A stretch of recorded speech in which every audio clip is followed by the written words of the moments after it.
part of his future, or is he now at that point where he's transitioning to a backup? No, I think he's still a starting quarterback. If he goes to certain teams around the league that are in need of a quarterback, he's going to be the best guy in the building.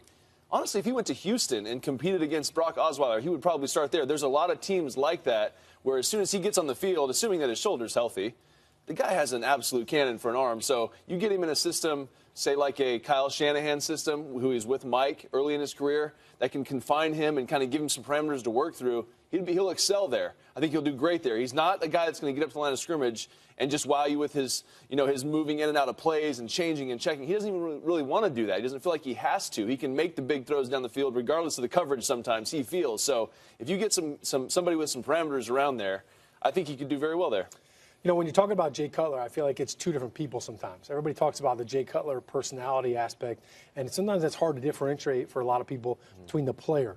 Because I look at Jay Cutler, and when he walks in the huddle, as an offensive lineman, I believe in that guy. And I think he's got the moxie. He's got, the ability to make that big throw, to make the throw when you need a big play in the fourth quarter.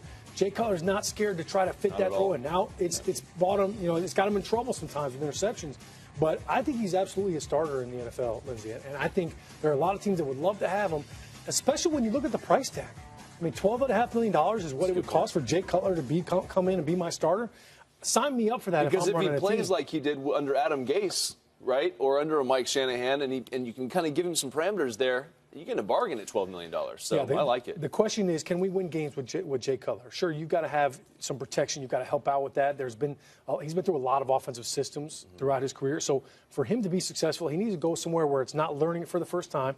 But one place that just stands out to me, and I know Brandon Marshall it's an easy connection there, but the Jets could really use a guy like Jay Cutler come into New York. I mean, it would be an interesting marriage with that whole dynamic. PR.